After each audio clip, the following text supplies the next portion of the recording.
Hi, I'm Jeannie. And I'm Danny. And we are Beauties and the Podcast. Hello, and welcome to the first episode of Beauties and the Podcast. It is April 24th, 2020, the day of the Rona. Everyone's quarantined, so there's nothing else to do but to start a podcast. Our debut episode. This is all about Beauty and the Beast, since it's just pretty much what the name is based off. Our name. Yep. Let's just get into it. All right, we are doing the 1991 Beauty and the Beast. If you have not watched it, which based on a certain Disney Facebook page, there's a lot of people that have not watched this. Which surprises me so much. Yes. Because for us, it's original, OG princess sagas. Yes. It was your favorite movie. It was my favorite movie. It was my 7-year-old Halloween costume. Oh, I don't even know what age I was when that was a costume. Oh, but it was definitely a costume. Oh, absolutely. And a bedroom theme. Yep. So, spoiler alerts. If you've never watched Beauty and the Beast, you might want to click out now. Do yourself a favor. Watch the movie because it's excellent. And then come back to this awesome podcast. So we are leaving out the brand new 2017 movie. That'll be on another episode, along with a third episode to do a compare and contrast on the two movies. So we'll try not to bring in the remake. Okay, so when you first watch this movie, it's a bright sunny day. There's birds flying everywhere. There's deer that may or may not be Bambi's mom. That's still in speculation. We are shown this very beautiful stained glass window. It's the first stained glass window in the story sequence, with the narrator telling us kind of the backstory of how the beast became a beast. We see this Latin wording that translated to English means he conquers who conquers himself. Just excellent foreshadowing. Oh, yes. The narrator tells the entire story of this old beggar woman that offered the spoiled prince rose for shelter from the bitter storm. He denies her shelter. She asks again. He denies her again. And she turns into this beautiful enchantress. And he is like, well, crap, I'm sorry. As most men would when an enchantress or an old hag turns into a beautiful woman. Most men would be like, well, I'm sorry, let's do this again. And she's just like, yeah, no, you're an ugly person. So she transforms him, transforms the entire castle. He is a beast. Everybody that was in the castle that worked for him is transformed into various objects. And she gives him the rose that she originally offered, that is now an enchanted rose that will bloom until he is 21. And if he can learn to love another and earn their love in return before that last petal fell when he's 21, then the spell would be broken. If not, then he and the entire castle will remain the way they are for all time. Okay, we end at Belle's house. Yep. Next scene, we see Belle's little cottage just outside town. Which, of course, as I look at it, looks quite innovating, because who has, a water system that probably gives them some, energy resources, or a windmill thing on the top of the house? I'm just saying, which, again, connect to her father. I love how the windmill is year run. Yes, that's what I'm saying. The intervention of their cottage surpasses what it probably was around that time. Yes. So, we have Belle coming out of her house. The song that is just titled Belle, that begins. She goes through town. She's very nice. She's meeting and greeting everybody. Most people say, good morning or hello to her. She's asking about families and such. And then all of a sudden we hear people that are talking very poorly about her because she's different. Belle so her movements throughout the film are modeled after a ballerina, a woman named Sherry Stoner, modeled for both Belle and Ariel, and her inspiration was not that of Beauty and the Beast from 1946, but more modeled after Katharine Hepburn in Little Women. So we see Belle's going through town. She has that, she's being called weird, and this brings notice to the fact that everybody is wearing autumn colors except for Belle. Belle is in a white blouse with a blue overdress. So this signifies that she's very different from anyone else. She stands out. Yep. She is new in town. You get that from the song, that she doesn't like it in town. It's not a town that she relates to. She wants more from somewhere else that she can more relate to. We see all these French signs that everything for the most part will translate back into English. So she's at the bakery, that's written in French. The hat store, when it's broken down, means little hat. There's what I thought was a bank because it translates to the money. Really? However, we will get back to that because I don't know if that quite translates or it's not a bank. Interesting. I'm intrigued. But the bookseller is written in English, and that's the bookstore. And Because it's a foundational piece. Yes. Her reading is what makes her stand out. Yep. So she goes into this bookshop, returns her book. He has no new books, so she wants to borrow one of the ones that she has already read. And he says, oh, we've read that twice, and it's her favorite. So she brings up the fact that it's about daring sword fights, magic spells, and a prince in disguise. So he gives her this book because she loves it so much. We see her leave. There are more people talking very ill of her because she's weird. And then she goes to sit at this big, beautiful fountain where there are sheep just kind of wandering around, and you'll see the sheep herder a minute later. And as she's sitting there, she is talking about this book that... you see one photo, and a lot of people have speculated on what this book is.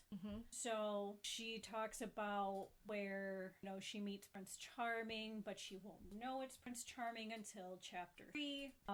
You see a cute little lamb that eats a page out of the book, which I relate to. You eat pages out of books? Oh, I like eating. I used to. That is a whole nother podcast. I was in first grade. Me and my table partner ate a paper plate. Okay. I thought I was weird eating sand on the beach, but a paper plate surpasses that. You win. Do you want to go over what we have assumptions of might be in the book? Okay. So there, like we've talked about, the far off places, the daring sword fights, magical spells, a prince in a disguise. Shouts out Aladdin very much to me. And if you haven't saw Aladdin, girl, you need to get with it. Oh goodness. And when we talk about Prince Charming, that connects to Cinderella. And when you look at the picture, in my opinion, with the black hair and the rosy cheeks and the blue dress, some people say it looks like Belle. In my opinion, it looks like Snow White, just because of how short her hair is and the rosy red cheeks and the pale skin. There's not really a proven fact. I think it's more an opinion. Yes. There's a lot of debate out there. I don't know. What do you think? Which one would you lean to? I honestly think it's the story about herself. Just because if you think about Aladdin and you think about Beauty and the Beast, they are very similar. True. So both of them have sword fights in some way, or at least some sort of fight that could even metaphorically be like a sword fight. Both princes are in disguise, even though Aladdin technically isn't a prince. He is a prince that is his disguise. Yeah, yes, exactly. Both have far off places, and I personally think that this could be it could be one of two things. It could be Disney foreshadowing for the next princess movie, which was Aladdin, which is very common for Disney. And it could also be foreshadowing for this own movie in itself, or it could be a little bit about both, since both movies are very similar. Right. My opinion was always that it was more of Aladdin, and the fact that the picture didn't really match up to her description was just so it would fit in with the theme of the movie. They're in Okay. France. They're not necessarily going to have a book from the Middle East. Yes. But the story itself is so similar to Aladdin that's been always my personal take on it. So if you guys have a personal take on it, which one you think it is, leave it in the comments. We would be very interested in to see what your outtake was, maybe some extra facts or clues that you have seen in the movie that makes you decide which book it is. So from there we go on to we meet Gaston, who is as pompous as they come. Dun, dun, dun. And we come back to, he is standing in front of a sign that says, when translated, it translates to the money. So is this a bank? Because in the window, there are pots and spoons, forks, and various cookware hanging down. So does the money mean a bank, or is it just not translated? What if it's a pawn shop? That could be. You could get money for the items that you're pawning off. That could be. Yeah, because he's standing right outside of it when LeFou brings his latest kill that apparently is okay if you kill something in the middle of town. Oh, of course. No worries. Yeah. So that's interesting. money, I've never paid attention to that, but that would be something I would consider if it has those items and then it's labeled money. Yeah, the building itself looks like a vendor counter that you would go to, that the sign is right above it, and then hanging down you see cookware, pots, pans, forks, and spoons. And interesting. I was very confused when I translated it. So then we're gonna go. So Rupert Everett actually auditioned for the role of Gaston, but he did not get it because his voice was not arrogant enough. And if you don't know who Rupert Everett is, he played Charming Shrek his second. Oh, good connection. Which his voice is not arrogant enough. No. Gaston. So, back to Gaston, he is explaining to his little friend LeFou how Belle is the most beautiful girl in the city, and he's gonna marry her. Why do you think he picks her to marry him, or wants her to marry him? If he thinks that she's the most beautiful girl in town, then that just helps with his image, which he only cares about his image. His image and the fact that he's a hunter. So a hunter is going to go out for the biggest prey, the most valuable thing, the most unique. Yep. And Belle fulfills that. Yep. We're the three little... Yeah, those are little... Three little blondes do not. Little does that don't matter. Which, if you haven't noticed, each blonde has a different hairstyle based off Jasmine, Ariel, and Belle. Which only means that Jasmine was based off of one blonde because that movie came after. They're just trying out. Recycling hair, just like they recycle scenes, which we'll get back into that a little while. So Gaston says it's not right for a woman to read. As he's telling Belle this, he takes her book from her, throws it into the mud. First of all, looks up at it upside down because he's illiterate, cannot read. He says there's no pictures, but we've already obviously seen that there's a picture. Yes. So Gaston's not the brightest at all. She asks for her book. He does not give it to her. He throws it. She picks it up, cleans it off, goes about her merry way. And Gaston and LeFou talk about Belle's dad and how he's a crazy old loon because he's an inventor and different, just like Belle. She hears this as, my father is not crazy, which at this time there's a small explosion in the cellar of her own home. It's not related at all. But it doesn't help. It's like, that's not intentional. So she runs. We head back to the cottage, and she opens the cellar doors, and a bunch of smoke comes out. And we meet her dad, Maurice, who's an interesting fellow. So he's upset because he's building this contraption. The coolest invention that cuts wood ever. It is. He is having a hard time with it. He's discouraged. Belle encourages him, says, you can do this. I have faith in you. So he's like, hand me this tool, hand me that tool. And just like that, it's done and it works. So he hitches up Philippe and he is off to the fair. Philippe's a horse. Philippe is Just to remind everyone. one of my favorite horses. I love Philippe. So Maurice is off to the fair. The fair's the next day. And he comes to a crossroad. Where there's a sign. There's a sign that there's a bunch of signs. Sure. That are kind of scratched up and you can't fully read them. So Disney, in Disney's way, made these signs that mean different towns in California, including the town that the California Institute of Arts is in. So technically these signs should read Anaheim, Valencia, Newhall, Sargus. I don't know if I pronounced that correct. I apologize. I California. do. If I pronounced that incorrectly, please correct me. So towards the left was the lighter side. That's the light path. It's paved. Well, it's like well kept, I should say. Yes. It's bright. Yes. Beautiful It's welcoming. path. Common sense will tell you to take that route. Which Philippe has. Yes. To the right is the dark path. The unkept, the picker bush, the scary. It's Halloween all day long. Oh, for sure. No one wants to go there. Nope. So Except Maurice. Because Maurice, for some reason, wants to choose The man can't read a map. that path. That's why. That is true. And I always had this backwards because I always thought like the lighter path would be on the right because you're going to take the path on the right. But then I rewatched it, this specific portion, and it's backwards. So me being the person I am, I normally take the path on my right. Oh, so you're Maurice. It's just like if you're in a corn maze, you go to the right. Like if you're ever lost in a corn maze, normally if you hold out your right arm, you always take right turns, you follow it, the right always. Well, maybe Maurice was, wanting Robert Frost in his life. He That wanted could to be. travel the road The less road less taken. taken. Yes.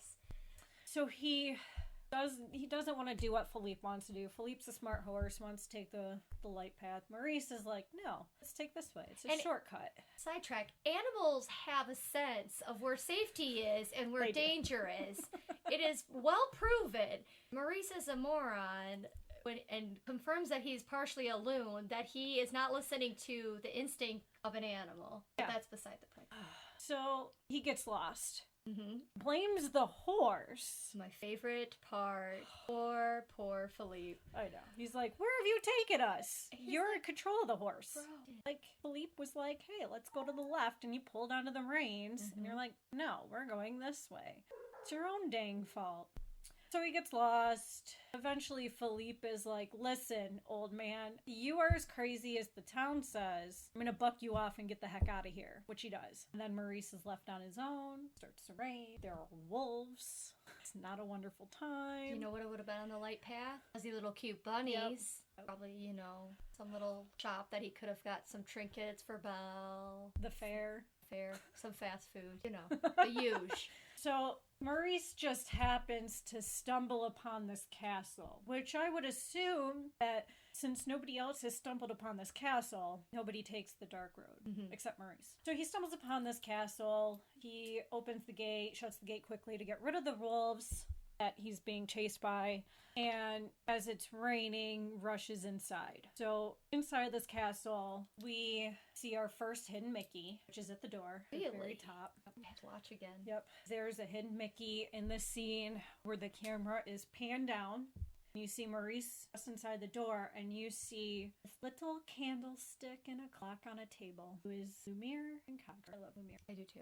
My mom's favorite. Cogsworth, he's awesome Oh, too. goodness. But Lumiere Yep, speaks to my soul. My mom's favorite character was Lumiere. It's pretty awesome. So they greet Maurice. Lumiere is so friendly and is like, he's soaking wet. We have to be friendly. And Cogsworth is like, no, this is not how the rules work. What are you doing? Total polar opposite. Yes. Like, we can't do this. Turn him away. He doesn't belong here, and the master is going to be mad. So, for anybody that has ever watched Star Trek The Next Generation, Patrick Stewart was turned down the role of Cogsworth due to the scheduling problem with Star Trek. But I can't see Patrick Stewart being Cogsworth. I feel like everybody, well, for us, because this is what we grew up with, Yes. everybody that was casted at the role Yes. is a perfect fit. Yes.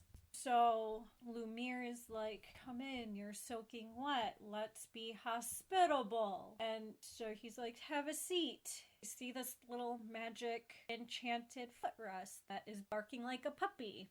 We see this coat rack. He's taking his coat. That thing's enchanted. And then we meet Mrs. Potts and Chip, who is played by the lovely Angela Lansbury. So they're all making Maurice feel welcome. Mrs. Potts is pouring a nice cup of tea. He's sitting in a chair by the fire trying to warm up. And Maurice is not scared by any of this. In fact, he's probably intrigued by it. He wants to know how these things are working because he's an inventor. Yes. Oh, yeah. So it's not scary, where most people would go, well, get me out of here. What the heck is going on? There's a clock with a face that's talking to me. Yep. And a pot and a broken cup that they're all talking to me. And for some reason, the most hospitable one is this talking candlestick that could light my butt on fire. So Cogsworth is like, listen, the master's not going to like this. He was right. He absolutely was right. The master walks in, and we meet the beast, who is so furious that there's somebody sitting in his chair in his castle, and everybody is being hospitable. How rude that you think you could come into my castle unannounced, uninvited, and just make yourself at home. Yes. So the beast locks him up. Which I can't really blame him. Can you imagine someone just showing up in your house, sitting in your living room, drinking your coffee, watching a TV? Yeah. You'd be mad. You'd probably call the cops. Oh, yeah. That's breaking and entering. Yep. So you're like, hi, how's the bed? How's the family? Good job taking the scary road. Yeah. You're a brave man. How'd you find us? So the beast... Did you find us on Yelp? Oh, I thought this was like an Airbnb. Holiday Inn. So the beast asks him, or tells him, rather, he's like, so, you've come to stare at the beast. He's thinking Maurice is there to ridicule him, like people have probably in the past. Yep. Very self-conscious, not at all insecure of who he is or who he wants to be. Yep. So the beast is a one-of-a-kind, hand-created creature that has many attributes of many different animals. So when you're looking at the beast, you're looking at a lion's mane, a buffalo head. You're looking at a wild boar with the tusks in the nose, the gorilla musculature. You're seeing wolf legs, wolf tail, the body of a bear, and human eyes, which are big and blue. And they are the only thing that really stand out that is what he used to be. Yeah. So he tosses him into his bear and human eyes, which are big and blue. And they are the only thing that really stand out that is what he used to be. Yeah. So he tosses him into his dungeon, and then we go back to the cottage where Belle's at home doing her own little thing, and there's a knock on the door. And this is when we see another invention of Maurice, in which is probably the world's first eyeglass in the door. Mm-hmm. We see that, and she's like, oh, it's people. Yes, the people. But it's okay, so I'm gonna stop you there, because when I watched that, when I was younger, it didn't bother me. But when I watch it now, I'm like, you realize you just have to cut a hole in your door and put like a little glass and then a cover. Yep. You have this big extravagant thing. It's kind of more like the first ever Ring system, where like it's gonna connect to your phone, but there was no phones. It's more like that, where it's a surveillance system. Yes. It's very overdone, a little crazy. Yeah. So she sees Gaston, and she's just like, I don't feel like talking to you, but it's rude not to open the door. I'm refined, so I have to open the door. So she does. And he barges way in, and he pretty much just runs around this whole thing on, you're gonna marry me. Very sexist. Or you're gonna pop out kids, clean my house, take care of me. Rub my disgusting feet. Rub my gross feet. Ew. He takes his shoes off, makes himself all nice Put and the hole in the sock. So relatable, ladies. So relatable. Yes. So outside, Gaston has this whole thing planned that as soon as he walks into the house, he's going to propose. She's going to say yes. They're going to walk out, and they're going to get married right then and there. And she's all, no, thanks, but no. And she hard kicks him pass. out. Yep. And she kicks him out, throws his boots out. Not just kicks him out, like sweetly guides him to the door and then tricks him to trip and fall in a big pile of mud. Yep, there's a pig on his head. Epic. And LeFou, who is in charge of this band, all of a sudden, his name, LeFou. Love it. LeFou means, it translates to the idiot. Oh yeah, I figured. It sounds like La Fool. Yes. There are words that are very relatable in French that LeFou means an idiot. And Belle, if we haven't mentioned, means beauty, Yep. which is why Gaston is taken aback by her. Yep. So after Gaston, LeFou, the wedding party, the three blonde girls, after they all leave, Belle goes outside. We hear a reprise of the Belle song, which I get a lot of Sound of Music vibes in this one. Oh, 100%. Like she's on the hill, Yep. singing, spinning, kind of same dress silhouette. Yep, very much Maria in the Sound of Music. Mm-hmm. And then Philippe comes galloping back. Belle is very alarmed, like, Sky gets dark. It's Yep. definitely a turn. Where's Papa? What's going on? So she unhitches the wood cutting machine and she hops on Philippe and she heads for it. So she gets to the castle and automatically just runs in, sees Papa's hat, and then just goes right into the castle. And she's got one thing on her mind, and that's finding her father. She doesn't really look around. She's just calling for her father and just looking all over. Lumiere is like, ha. She's the one we've been waiting for. Yes. It is like, I have to step in and intervene and figure out a way to keep her. Because at this point, they have been waiting a long time, and they know the rose is at the end of its life. So a woman, no matter what she look like, what she has for a personality, she is probably their last hope. Yes, she's the one that they've been hoping for. So she finds her father in the dungeon. He's coughing. He's very sick.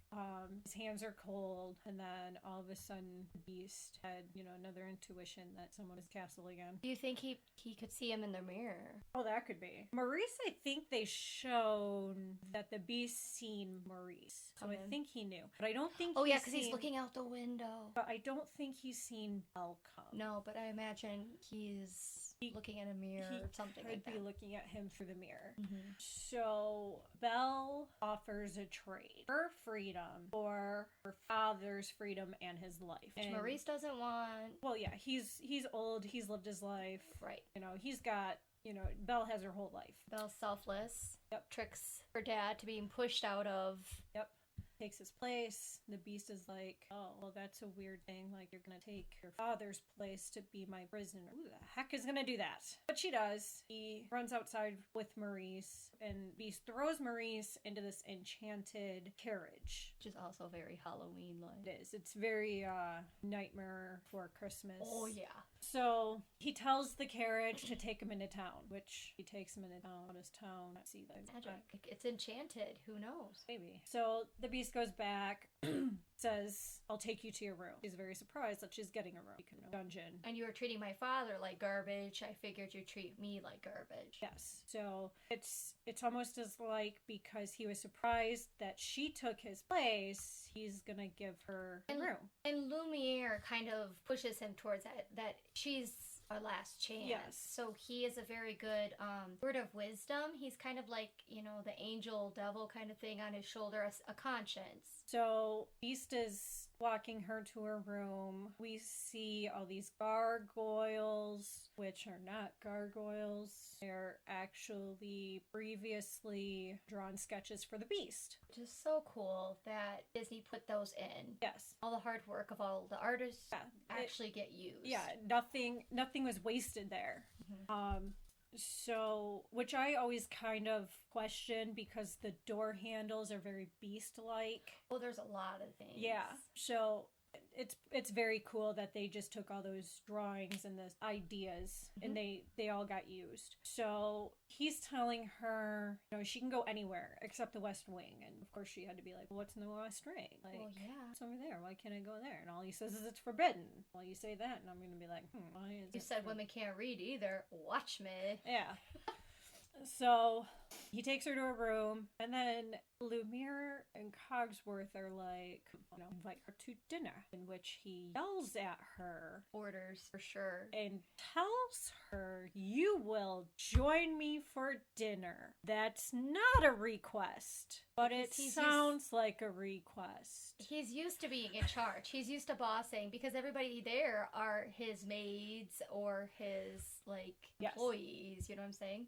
So at this point, when we walk through the halls, we also see there is the goddess Hydra in the stone pillar. And there's also a Grim Reaper-like sculpture in a pillar as well. So we're seeing Hydra and pretty much death. What does Hydra represent?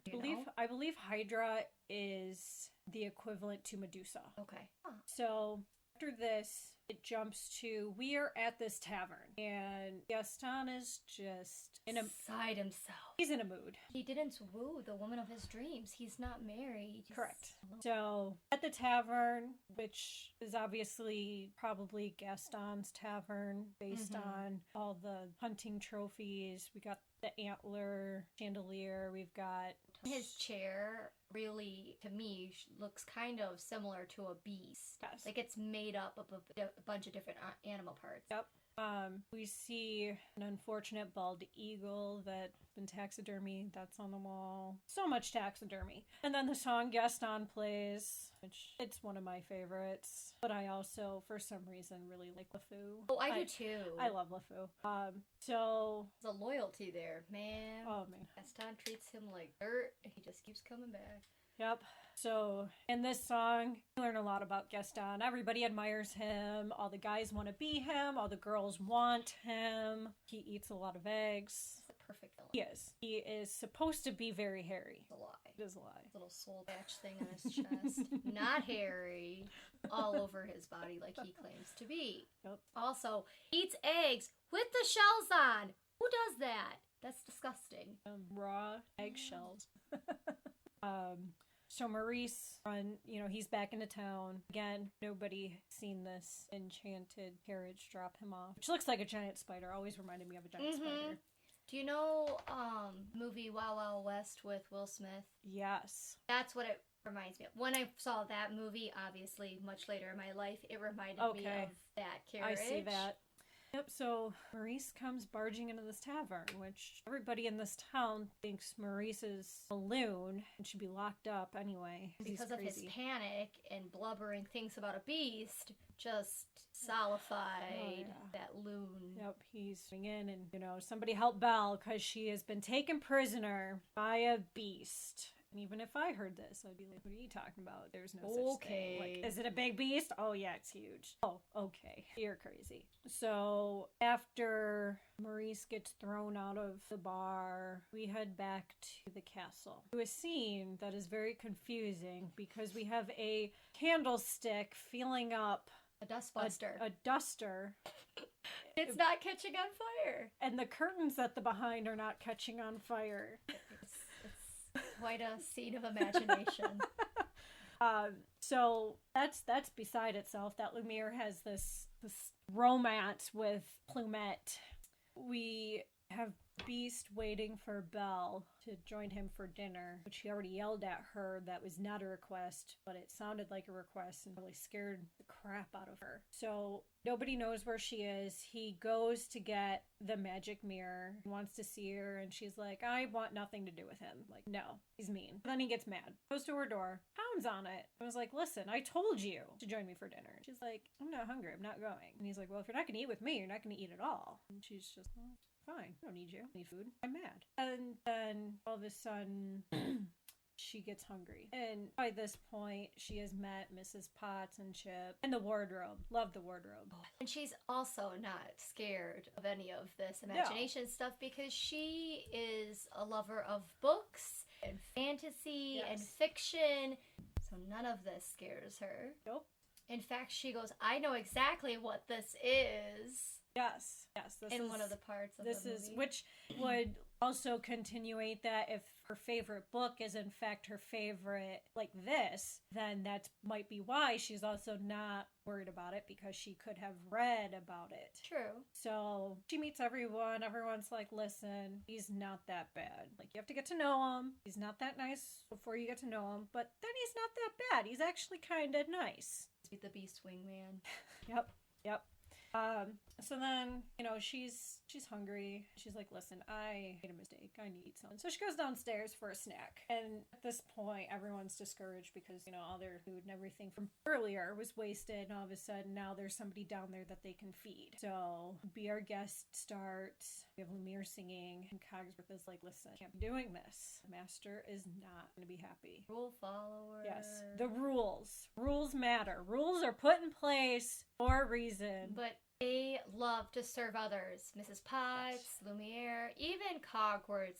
Their role as servants isn't something that's demeaning to them. Yes. It's value. Yes. And by following these rules, they're like, listen, we're getting no meaning right now. Like, we need to do something. Like, what's the point of life if we're just gonna sit up here collecting dust, which they mentioned in the song that they've been collecting dust for 10 years. So they miss the days that they were useful. They want to go back to that, which is another reason why Lumiere is like, listen, we got to get these two together to break this spell. But I can be a human. We can all be human. The thing that mattered the most to everybody was taken away. For Beast, it was his appearance, his status. For everyone else, it was their value. Yes. And how discouraging that is. That's why it's so dark there and hopeless. So after she eats and after Be Our Guest gets done, she wants to kind of go on a tour. And Cogsworth is like, listen. And Belle's like, you must know your way around this whole castle. And he's like, well, yes, I do. I'll take you for a tour. They take her on a tour. It's Cogsworth, Lumiere, and Belle. And they start wandering. And then she kind of gets sidetracked by these steps. And they're like, listen, no. That's the West Wing. And she's like, oh, that's the West Wing. That's forbidden. I kind of want to see what's there since it's forbidden. So then she kind of turns around, and as Cogsworth and Lumiere are, walking kind of hand in hand, she tricks them. Oh yeah, like she tricks Gaston earlier on. Oh yeah, kind of rude. Or very intelligent. Yeah, because she knows how to get what she wants. So she heads up the stairs, and we see more beast-like creatures all over the wall, and she sees these doors that have this gold handle, and she's like, let's see what's in here. And she goes in, and there's all this torn fabric that she has to kind of maneuver through. It's more darker in this area than anywhere else in the castle. And then she comes across this torn up painting in which she kind of pieces it together to see these beautiful bright blue eyes and what we would assume to be is the prince, except if they've been enchanted for 10 years. And why does he look older? About to be 21. The biggest flaw of that movie. Than he was a child when he was transformed. So there's speculation on why is there a painting of him as an adult if we don't know what he looks like as an adult because he was a child. I mean, we can age him, but I highly doubt people in this age were like, listen, I'm going to give you a picture of what you're going to look older. They didn't have that program available. It was not. But we have thought of Enchantress giving him that portrait as kind of a hopefulness of what he could have if he had found love, or even maybe as a reminder of what he could have had if he had shown love. Which he was still vain, and that's gonna, upset him more, which was the goal. Exactly. So she's looking at this portrait, and then something kind of catches her eye, and she looks, and it's this enchanted rose, which is where we find our second hidden Mickey. That it's only in, I believe, one scene of the enchanted rose, and it's the handle of the dome. So she sees this beautiful rose, And instead of, like me, if I see this, I'm going to be like, oh, it's on me. I'd look at it. But I'm not going to touch it because common sense says... She has no boundaries. The woman goes into the forbidden that is true. wing. She has no boundaries. That is true. She will touch anything. If there's something that says, do not touch, she's going to be like, touch. We know no one. Take a photo of me touching this. Like our mother-in-law. Oh, that's exactly who I was thinking of. Hi, Mama Sue. Love you. Don't touch the horse's tail. A statue that says, don't touch, and we get yelled at security. The floating ball in the mall. All right, we're setting her down the river. Sorry. We still love you. Sorry, not sorry. Love you. Mean it. So she sees this rose, and it's under this beautiful glass dome. So she's like, I'm going to take this dome off. I'm going to touch it. And then that's when she gets caught trying to touch it. And the beast is like, what the heck did you do? Like, you could have ruined everything. He slams the glass cover down, which how that doesn't break is beyond me. Okay. Plexiglass, which I don't think that was invented. Nope, I would say that was a pass. But we're living in imagination. So. That is true. Right. So he yells at her. She's scared because he yelled at her. She's like, yeah, I promised you I'd stay here, but I'm going to break that promise and run away because you frightened me. Even though I was doing wrong where I was not supposed to. And I was told by a few different objects multiple times not to do that, but you yelled at me. It's not my fault that you yelled at me. No, that's all on you. So she runs away. She takes a leap. She heads out into a blizzard. So it was raining before, and now all of a sudden it is snowing. Basically, it's Michigan. It's Michigan on, a normal Tuesday night. So she's on Philippe, which I don't recall them crossing a pond. Fell through some ice into some water. It's out of it, and we see there a bunch of wolves that are now attacking them. Philippe bucks Belle off and surprisingly gets his reins caught in a tree. And she thinks it's wise to take a small branch of a tree to attack a wolf. Several wolves, which breaks. And then somehow the beast was like, my prisoner ran away. I need to get my prisoner back. He comes to her rescue, and he saves her butt, which... If I broke the rules, I wouldn't expect anybody to save my butt if I ran away. But he did. He also knows it's his one and only hope. Yes. So he goes after her. He attacks the wolves, gets hurt in the process, and as she is getting ready to leave to head home, she looks back and the beast fainted. And, you could see in her face that she's like, I need to do something. So I don't know. A little petite woman is like, I'm going to lift this beast onto this horse. But she did. Sure. So they go back to the castle. As that's happening, go back to the tavern where Gaston is meeting up with the head dude of the psych ward, who is also the voice of Rolo, Hunchback. He's such good evils. Which he's played by Tony J. And the entire dialogue for this was just his audition. It's so awesome. That only adds to how very good this guy is. He's so talented. He very much is. So Gaston is like, listen, I'm going to pay you off to put Belle's dad in the asylum. Because he's still trying to get Belle. And yeah, he's going to use this as a bribe and be like, listen, Belle's either going to agree to marry me or not agree to marry me. And if she does, her dad stays out of the asylum. But if she doesn't, sorry, your dad's getting locked. So illegal and so wrong. But that's his new plan. We also see that LeFou is ordered to stay outside of their house until they return home, which it's a blizzard. And he becomes a snowman. LeFou just is like, Gaston, I love you. I have to listen to your every word. Do exactly as you say. Loyalty, people. To the T. So he's like, fine. Gaston threw me in this spot. I'm going to stand in this spot. Rain, snow. He's probably terrified of Gaston. Gaston, yeah, he's like, listen, Gaston's going to kill me. He's going to mount my head with the rest of the taxidermied animals at the tavern. I can't have that. So we then go back to the castle. Where Belle is taking care of the beast. Yep. She's got some hot water and she's trying to wash out the bite mark on his arm. And they argue and he yells at her. And instead of being scared or shying away, she gives it back to him. And it's the first time that anyone in his life has done that. Yep. Which I think is one of the first times he really starts to fall for her because she's unusual and something that he needs. Yes. Someone as strong as him who's going to call him on his, stuff. So the Beast wants to do something nice for her. He doesn't know what. Cogsworth, it's, this the new era of where we are today. It's that nail right on the head where it's like, you give her flowers and chocolates and promises you just don't intend to keep. Which is an awesome line. 90% of the male generation or gender is like, yeah, that's me. I'm gonna promise you this. Then he takes her to my favorite room, the library. It's a beautiful scene. Which is where we have the third hidden Mickey.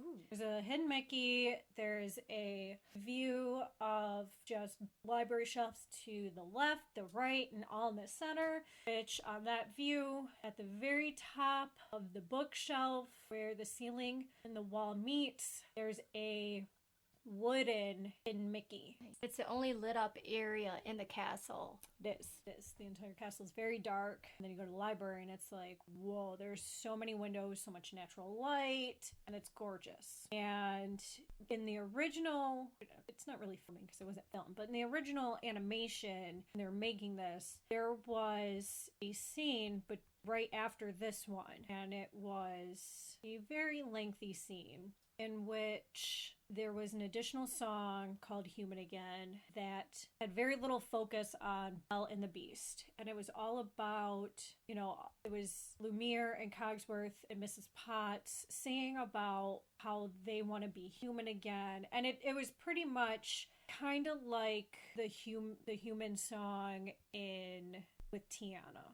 Oh, Princess and the Frog. Yes, it was very much like that. Like, this is what we're going to do when we're human again. And it was very much just their longing to be what they want. Yes, yeah. Like everything they're missing. And we see them going to the barn where Philippe is. Like, Philippe is even in this, even though he's not enchanted. He's, they're singing to him. He has a personality. Yep. You see all these enchanted mops that are mopping, the brooms that are sweeping. You meet my favorite little guy that got cut out with this little cat pillow. Little pillow that is on this chair. And the little puppy footstool is like growling at him and is like, listen, you're a cat. I don't like you. I want to chase you. And the cat's hissing at him. He's cowering in the corner of the chair. And then it's like, I'm going to run away. So you see a pillow running with the footrest chasing him, leaving muddy footprints. Love it. It was adorable.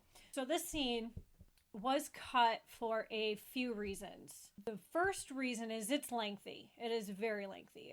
It's 11 minutes long. The second reason was they thought that it took out some of the magic between Belle and the Beast. Like, it's not something that's focused. They want the focus of the connection that they're making between the Beauty and the Beast, not the other objects. Correct. So the replacement for this was the much shorter song of Something There, where they're walking outside, they're in the snow, and, she's trying to have him feed all the little birds, and then all of a sudden, he's covered in birds, and he looks very confused. And then he's so cute. And then Belle is very confused because she's like, I don't understand what's happening. Like, they both are. You could see the feelings are starting to build between each other, but they're not sure if that should be the way that they're feeling because it's so unusual. They're very confused. So, bringing back the Human Again song, you can actually see that one in the 2002 IMAX special edition release of the film. It was only ever put back in that film or in the Broadway show. Awesome. And she teaches him to read. Yes. Where, if you've ever seen Beauty and the Beast, The Enchanted Christmas, yes, she teaches or sings about teaching him how to read. So they kind of end up using that in a future film spinoff. So yeah, he doesn't remember how to read. Like, she pulls a book off and she's like, okay, I just read this book. Well, he was like 10 and a spoiled brat who probably didn't listen to any of his teachers. Yes. So, towards the end of the Human Again song, they break away back to Belle and the Beast, and she's putting away a book and she's like, oh, you read this one to me because I just read this to you. And he's like, sure. She's like, do you not know how to read? And he's like, I don't remember. I used to read. Like, I could read, but I don't remember how to read. So she's teaching him how to read Romeo and Juliet. So sweet. Or if you're watching Broadway, it's King Arthur. So, and another reason I personally thought that they cut the scene out was because I don't think they were ready for the full castle to be lit back up. And you see so much more light. Like, the whole castle's lit up. Everywhere you go. It's bright too lights. fast of a transition. Yes. They needed the build up, like, very end. Yep. Okay. So we see the replacement scene that replaced that, which was something there. And they're outside, they're feeding the birds, as we said. And, you know, Belle is very confused. She's, you know, behind the tree, kind of trying to figure out like her own feelings towards everything, which is where we see our fourth hidden Mickey, which I can kind of see it and I can kind of don't. It's when Belle goes behind the tree, she holds her arm up to let a bird fly off of her hand, and just next to that into the tree, like a carving, yes, okay, is a hidden Mickey. So we leave that very touching scene and we see the Beast taking a bath. And his hair did. Which is exactly like the Cowardly Lion from The Wizard of Oz. And he hates it. He's like, listen, I look stupid. I can't. And Lumiere's like, you're right, bro. Let's cut these locks off. Yeah, like, I lied to you. I said you looked okay, but yeah, you look like an idiot. And they play the most romantic song ever. Yep. And Lumiere told him, listen, this is how tonight's gonna go. Just go according to my plan. I got you, bro. Like, listen, do this, and this. And Beast is like, listen, I can't do this. And then they go, and they eat dinner. Tale as old as time plays. Of course, it's Angela Lansbury singing it, which she didn't want to sing it. She absolutely didn't want to sing it. She did a phenomenal job. That song would not be the same without her singing it. And this is where we see it's kind of a recycled scene here, more towards the end, but this is one of the recycled ones that comes into play with Princess Aurora. This scene, I looked back and I realized that it's like 98% yellow, 1% blue, and the rest is brown. That's true. Like, there's so much yellow. Belle just kind of blends in. So this was where there's a lot of computer technology made into the film with the rooftop. Everything is candle lit, and it was a lot of newer technology for this type of thing when it was made. So after they dance, it's a very romantic scene. Chip's watching it. He gets sent back to bed. Belle and the Beast go out to the balcony, and, you know, Beast is like, listen, I'll do whatever you want. Like, is there anything you need? And she's like, I just want to see how, you know, I miss my dad. So he takes her to the West Wing, and he gives her the magic mirror. And she's like, I want to see my father. And she sees that he's somewhere lost, very sick, coughing, and not doing well. And she's worried, and Beast senses that she is worried and sets her free. He's like, go to him. Because if you love something, you set it free. Yes. And he gives her this mirror as a way to remember him. Which, if we haven't touched on before, is the mirror that the Enchantress gave him so he could see the outside world or around the castle. Yep. So we don't know how far this mirror can go. Like, we don't know how far it can see. So the Beast sets her free, and she runs off on Philippe. Chip is like, wait a minute, like, I'm gonna sneak off. He doesn't want her to go. He likes Belle. He wants her to stay. So everybody is like, what? Or go, like, why? Why would you do that? Nobody understands it. And Belle finds Maurice at home. And goes home to a also very cold and blue who did exactly as he told and kept his post until they came home. And he's blue. And then he goes off to, you know, let Gaston know, hey, they're home. So Belle's taking care of Maurice, and Maurice is like, what do you mean he let you go? Like, that's no, that can't be. Like, that guy's not nice. He's not gonna let you go. She's like, he's changed. Like, he's different. He's nice. And out pops little Chip from her bag, who's the only one that calls her by her name of the enchanted objects. Everybody else has a different name for her. Like her, she... Mademoiselle. Yep. So there's a knock on the door, and it's the town. The town. Ready to lock up Maurice. Maurice, the guy from the asylum, that's like, listen, I'm here to take your dad. Like, she begs them not to take him and that Yep. he wasn't lying. He's not crazy. And they don't believe her until she shows them the mirror and shows them the beast. And instead of just leaving them and letting things go easily, they then play the mob song and decide to go after the beast. yes, because Gaston has convinced the entire town that this beast is bad. Because he looks at Belle and he's like, if I were crazy, I would say you're in love with him. And she's like, he's not a bad guy. He's nice. Jealous. He's my friend. Yeah, Gaston is so jealous that he's like, listen, town people, this beast is going to eat your children. And he convinces them he's evil. He has no evidence of anything Yes. he states, Yes. but he convinced them because he has that high power in that town, because everybody likes him. Everybody wants to be with him or be him. And at the same time, Gaston sees the beast as some type of prey that he's never hunted. Yes. And he Yes. wants that. Yeah. He wants to mount that on his wall. Yes. So Gaston hops on his horse. They go to the castle. They instead of taking Maurice to the wagon to get hauled off to the asylum, they decide it's a great idea to take Belle and Maurice and lock them in their own cellar. So they're locked in their cellar. Gaston's like, listen, I'm gonna hop on my horse. You guys follow me on foot and we're gonna go to the castle, which it's Maurice took a wrong turn to get to the castle. Belle, the only reason she made it there is because Philippe is Knows like, the way. listen, Yeah. I was forced this way. I am traumatized. I remember the way. Gaston is just like, all right, I'm on horseback. Everybody else is on foot. And I get there in 5 minutes. At the same time, they probably never, like we said before, went that route. Yes. So they knew what was going on the smooth route, where it was ending up. Yes. So they probably knew if it was in the woods, it was dark and cold and wolves, that would be right. Because Gaston also is a hunter. He knows the woods. Oh, he knows yes. what animals there are.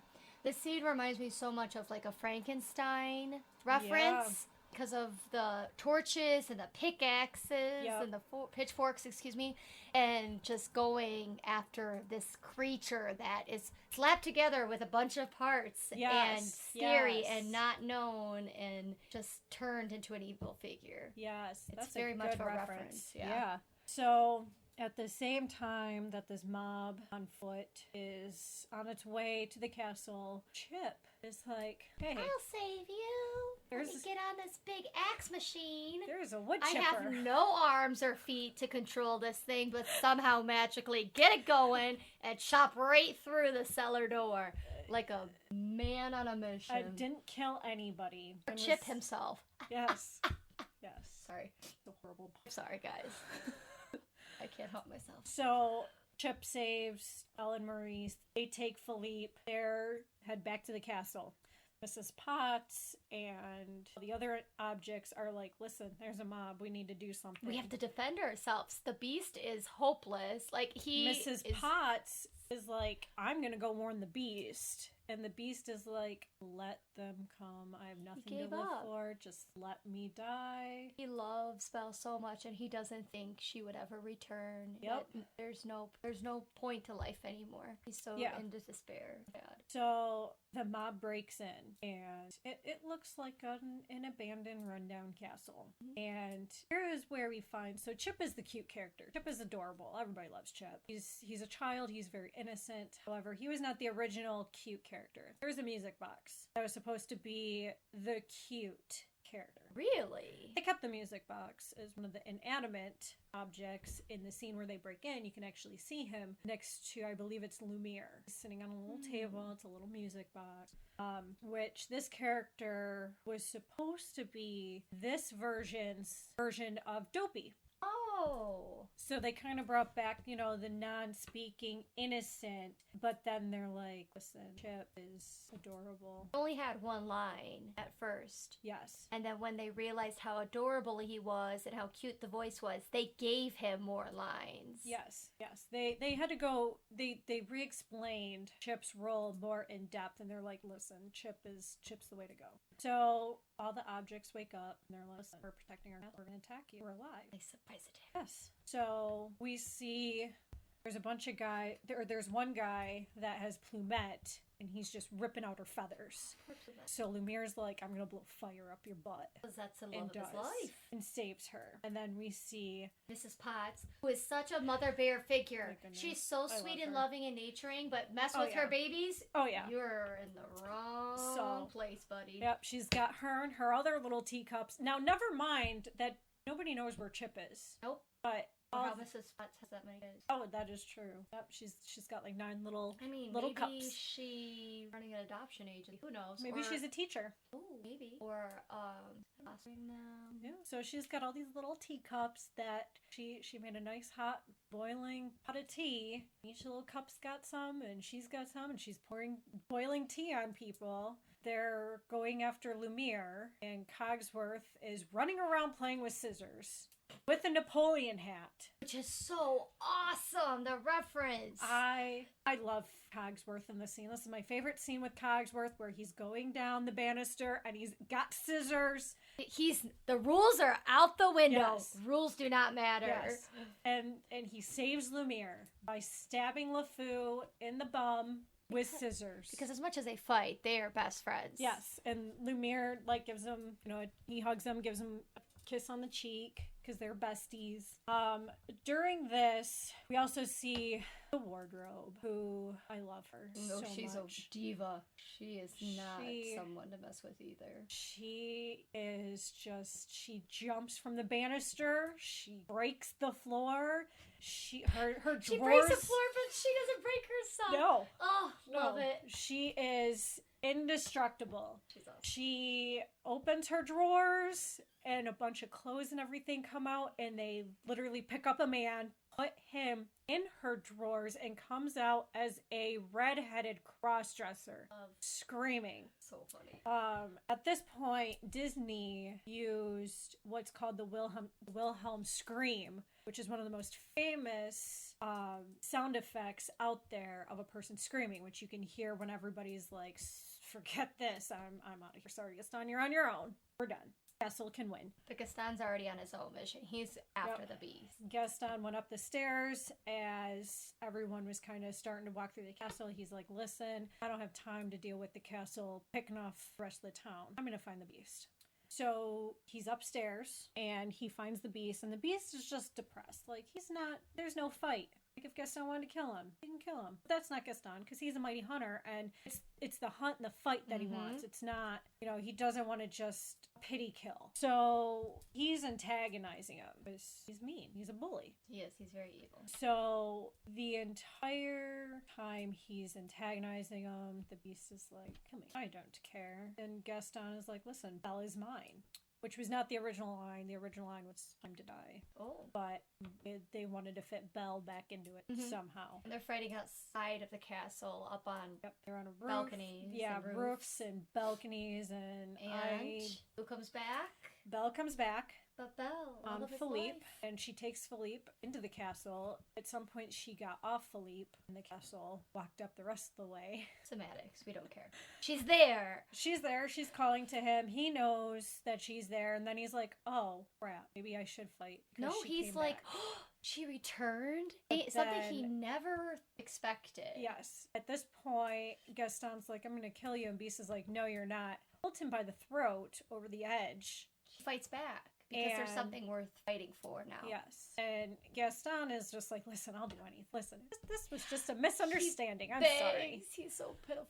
I'm sorry. Like, please. No, this was nothing. So the beast is like, fine, I'll let you go. Just get the heck out of my castle. Leave. Gaston is backstabbing, conniving, does not have any moral standards. No, there's just nothing nice about Gaston. So the beast Beast is trying to climb his way to Belle, grabs her hand as Gaston leaps, stabs him in the side. The Beast is like, that hurt, and reacts to the stabbing, and that's how Gaston loses his grip and falls to his death. So Belle pulls him up over the balcony, over the landing and everything. He kind of falls to the ground, and he is so thankful he got to see her one last time. And she's just like, listen, no, stay with me. Because now she knows what she wants. She knows she loves him. Yes. And she doesn't want him to go, and he knows that he's going.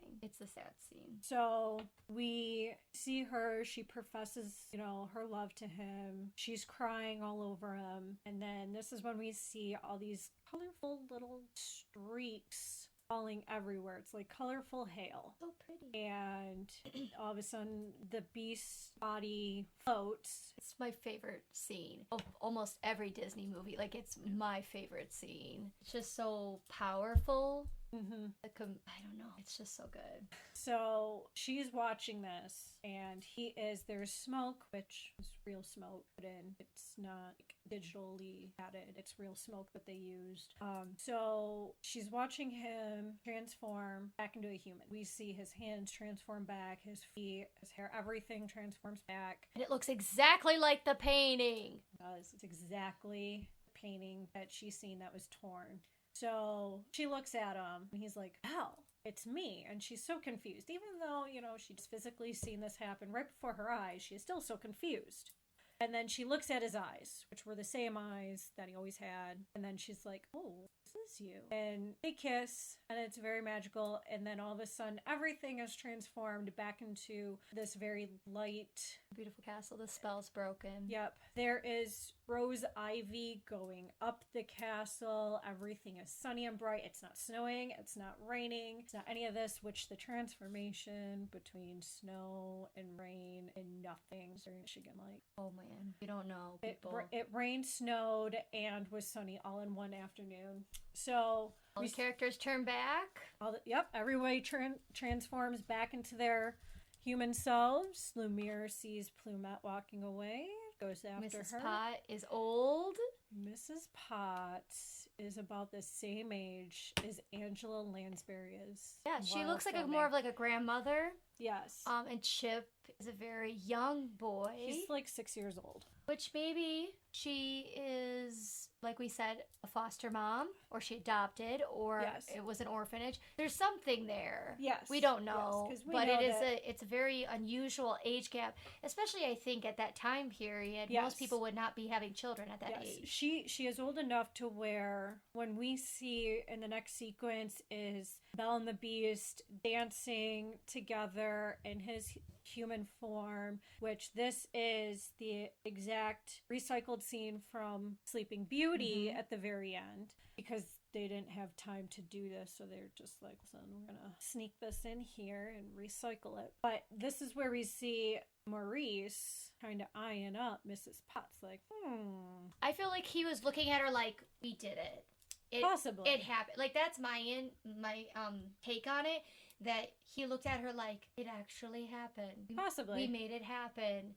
We're back to what we were. Like, it was a moment, I feel, between them. Because those were the two main ones that never lost hope. Like, Cogsworth, I felt... Well, this is Maurice looking at her. Oh, that's true. Yeah. Sorry. My bad. I'm thinking Lumiere. My bad. This is Maurice that kind of was like, hey, I'm single. I don't see a Mr. Single. Potts. Out comes a man like a pot. Yeah. So, and that's the end of the sequence. We see the last stained glass figure, which closes it up with Belle in her yellow dress and Beast in his blue suit, and they're dancing under this big, beautiful stained glass rose, which closes it out. So, going back to some of the facts. So, this was made in 91.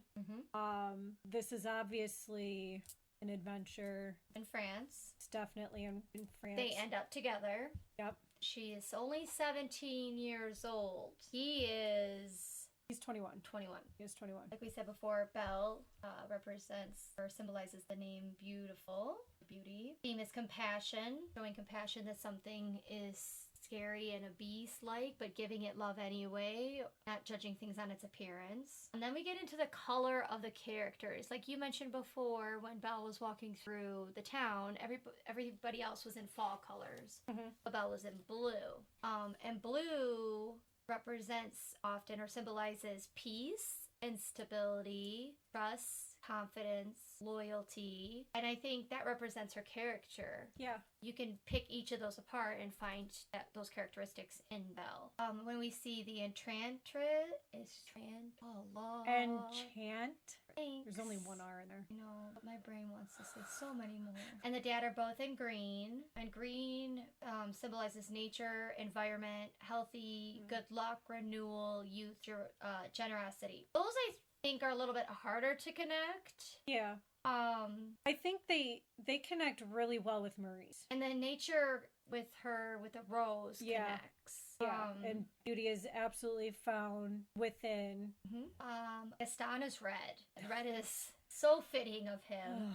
Strength, the power, danger, aggression, war and violence, anger, intense, and evil.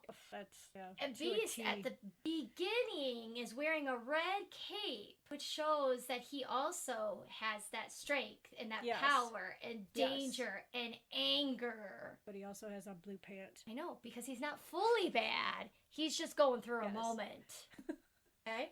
But at the end, he's in blue, which is like Belle. He's in a mood. He's in a mood. He doesn't know who he is. He's born. Yes. He doesn't know. He's vibing off his feelings throughout the movie. I just think it's very interesting how Disney associated the colors, the characters very well with their personalities. Yeah. Those things kind of stood out to me. With Belle with her yellow dress, during that time, at the end, she was joyous and happy because she now was getting something that she wanted. At the beginning, she wanted something more. Yes. Now she was living a book. She was living the stories that she always read about. She had an adventure. She had an adventure. Lived it. And during that time when they're dancing for the Beast, they're creating that friendship. They're warming up in their emotions to something more. It even says that in the song where they started off at friends, but now there's something more. Yeah. And she symbolizes good. I just love that. I love that the colors change throughout the movie as the characters change, as their personalities develop. Yeah.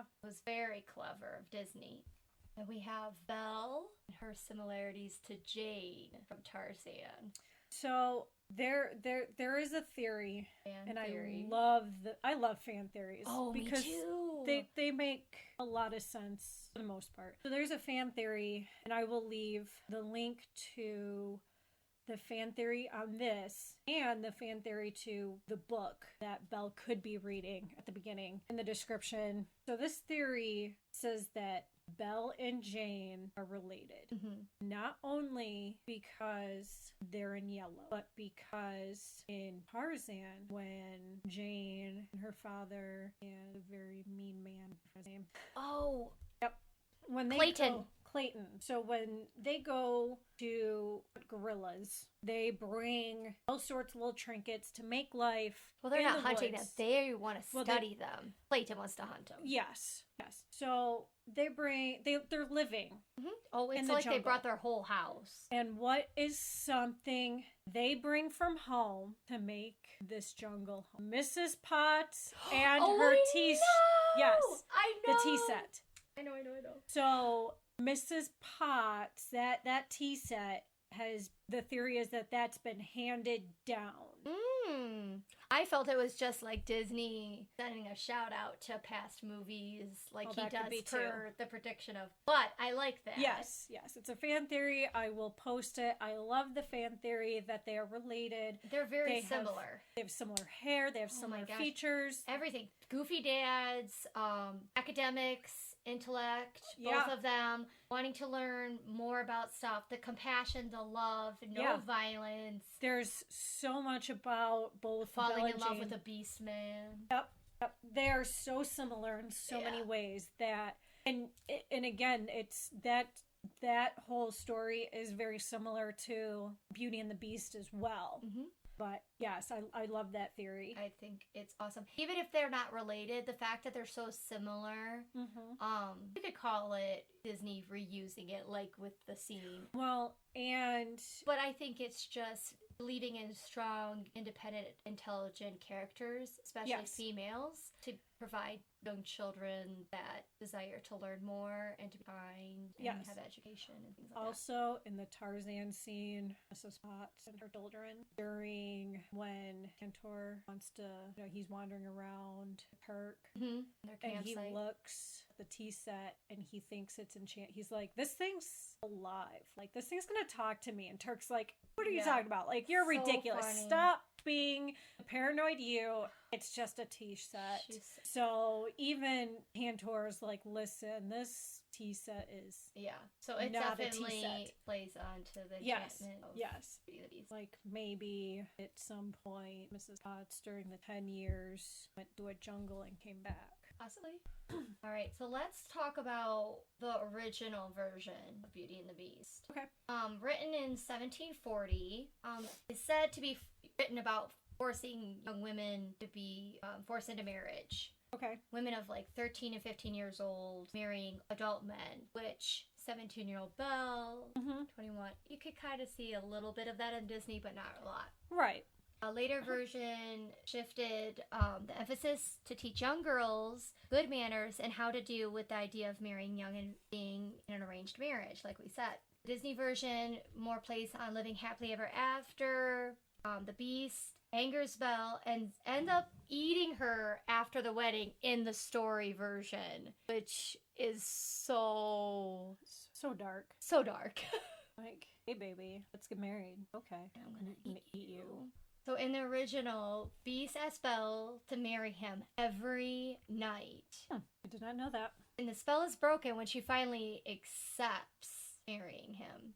In the Disney movie, he waits for her to love him because he cannot love himself. That's how badly he's being ostracized that he cannot even love himself. He doesn't understand how to love, period. And society keeps telling him he's a monster and messing with him. And so he stops seeing himself as human. This is in the Disney version. Society rewards the bullies like Gaston and victimizes people that don't belong, the oddballs.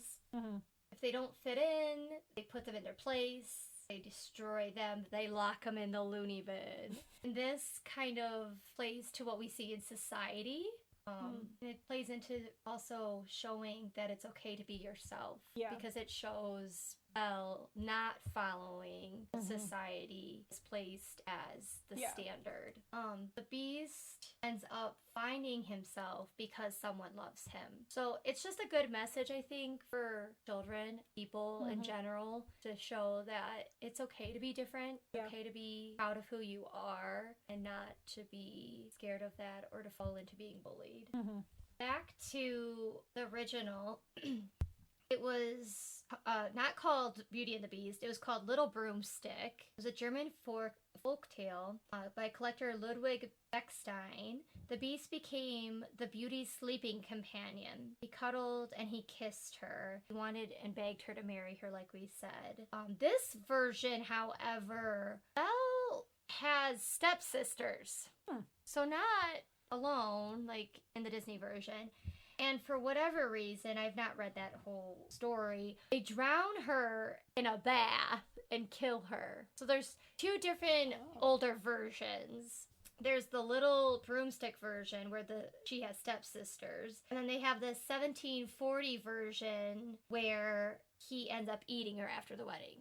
So there's two different versions. I don't know what the one where he eats her, like what the name of that one is or who it's by. I would have to do more research on that. But because in the Little Broomstick one, when the stepsisters drown her, somehow they are later turned into stone columns. So they get theirs. Both versions are much darker than Disney, obviously.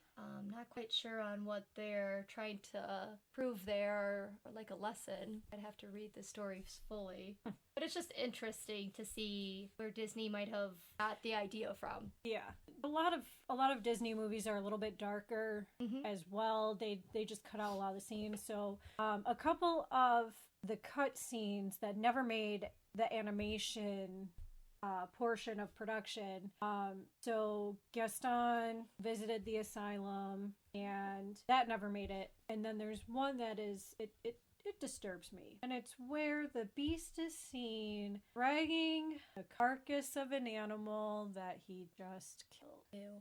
I understand why they cut that. Not just because it's violent, but because it makes the Beast more like a Stan. Yes. They want they want people to like the Beast. They want Yes. him to be the victor. So I can understand why they cut that. So it was very dark. In earlier VHS editions, which I never caught because I had that, this scene was cut out, or actually this portion of the scene was cut out, and it's where Gaston is falling and there are skulls drawn into his eyes. Oh, I've seen that. Like, I've not seen it, but I've heard. Yes. Of So that was cut out of earlier VHS editions and was later re-entered into the sequence. Why they decide that there are certain things that are like, this was not suitable for children in 1991. Children in 2001! Hey! Well, Go you for know, it! It's different lifestyle. So originally the Beast, where he was stabbed in the side, he was supposed to be stabbed twice. Once in the leg, and then once in the side. And then Gaston was supposed to push himself off the tower while laughing like an idiot, because that's what he does, because he's so happy that stabbed the Beast. But He's creepy. filmmakers were like, listen, this is already too dramatic, and that is a little too gruesome for children. So that's why they did what they did, and he was only stabbed once, and then Gaston pretty much just fell. So the voice of the Beast is Robbie Benson, and his voice was altered a lot. They added in sounds of panthers and lions so that his voice is actually unrecognizable. You cannot really recognize that that is his voice. So as the Beast is transforming and you hear a difference of his voice, that is why. His voice at the end is virtually unaltered. As I did mention, the smoke at the end of the scene, or at the end of the movie where he is transforming, that's real smoke. So it was also the same type of animation that they used, or same type of thing they used in the Black Cauldron. They just reused it. A less familiar Disney movie. So with that, we've summed up the movie. We've given some facts that you might not have known. We also have a few quizzes. Do you want to do a quiz? Sure. All right, so we'll link the quiz. We have, which household items would you be in the Beast castles? Are you more like Cogsworth, Lumiere, or Mrs. Potts? Or what percent of Belle are you? We could do multiple. I'm okay with that. Okay.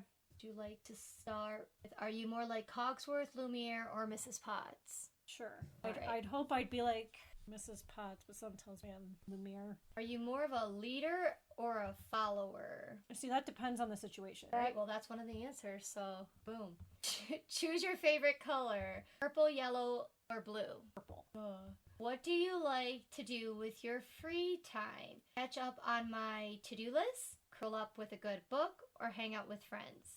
I'm not a reader. Books aren't a thing in my life. Breaking my heart. Listen, I have worked very I feel like hard. the Beast. I just got stabbed in the side and you're laughing behind me. I have worked hard for years to ensure that people question my literacy. I've worked very hard, people, on making her read. Just know that. Just on my birthday. Yep. I'm probably more apt to hang out with friends than to actually do my to-do list. All right. Where would you love to live? Tokyo, New York City, or London? Ooh, not Tokyo. I feel like London is more spacious. Put me in London. All right. Choose your favorite kind of cuisine. Japanese, Mexican, French. Asian, all the way. I just don't want to live there. Are you more of an early bird or a night owl? Yeah. Or both? Oh, early bird. I have a strict 9 p.m. bedtime. Choose a superpower. Mind control, super strength, invisibility. Invisibility. Where would you be during a party? Talking with people, on the dance floor, observing from the corner. Well, that's a tough one. Do I know people at this party? It does not ask that. This is a tough one. Eeny, meeny, miny, moe it, people. Let's go with on the dance floor. Let's say I know people. Choose your favorite movie genre. Comedy, drama, or romance. Comedy. What is your go-to snack? Apple and peanut butter, almonds, or chips and salsa? Ooh, chips and salsa. What is your favorite time of the year? Summer, spring, or fall? Summer. Oh, that winter is not into this. So tired of winter. Which of the following scares you the most? Heights, spiders, small spaces. Small spaces. Do you prefer to give gifts or receive them? Give. What is your ideal living situation? A house in the country, a loft in a big city, a cabin in the woods. I feel like a house in the country. Are you a procrastinator? Sometimes. Choose a breakfast beverage. Milk, coffee, orange juice. Neither. None of the above. Orange juice. Always cold or hot. Always cold. You believe in love at first sight. I believe it is rare, nonsense, or of course. I believe it's rare. Choose a fast food place. Pizza Hut, McDonald's, Taco Bell. McDonald's. How often do you get to relax? All the time, never, not as much as I would like to. That would depend. There you go. Not as much as I would like to. Hey, Give me Lumiere. calculating. Gonna be Lumiere. Oh, she Boom. is, people. Lumiere. Breaking Like all the rules. Lumiere, you light up every room you enter. You're fun, charismatic, and the life of every party. When you have guests over, you are very hospitable and bend over backwards to make them feel at home. Since you are very special, you tend to be pretty outspoken about things. Ain't that the truth? Even when an authority figure is in front of you, you're not afraid to speak your mind and debate them. When it comes to your love life, you're a hopeless romantic and cherish your partner. You should tell my partner that. I will You don't believe immediately. me. Awesome. All right. I will do what household item would you be in the Beast Castle? You want to click for me? Sure. Or read for me? I can click, you can read. Sure. All right. When you're with a significant other, are you often the carefree one, a dependable one, or the romantic one? Oh, that's hard. Patrick got his too much gene on. That means I'm the dependent one. I'll say the carefree one. Group projects often bring out the blank side of you. Inventive, trustworthy, or organized. Organized. If you had to give someone advice, you would try to rationalize every possible avenue of thought, offer them a hands-on solution after some discussion, validate their worries, and affirm their final decisions. Probably rationalize every possible avenue of thought. Often think of all of the possibilities first. You're in a debate with a friend. Oh, goodness. Your biggest asset is your intellect and intuitive knowledge, your ability to adapt to the twists and turns of the conversation, or being able to listen and empathize with their argument. Being able to listen. You feel like your direction in life leans towards which area? A gray one, it's all up in the air. Toward achieving my goals and aspirations, finding my own voice, and forging ahead as my best self. Finding my own voice and forging ahead. Hey, we're both at a party. Heck yeah!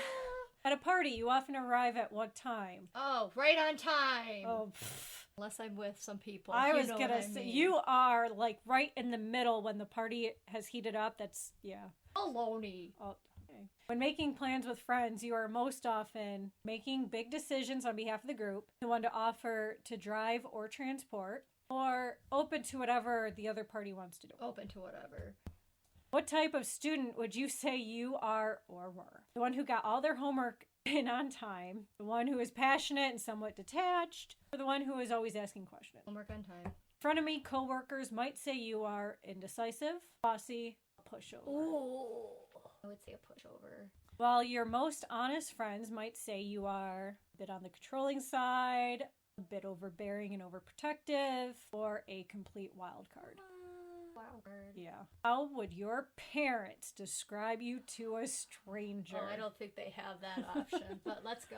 What a difficult kid to raise. Quiet, reserved, and always thinking. We talk all the time. We'll just go with quiet and leave it at that.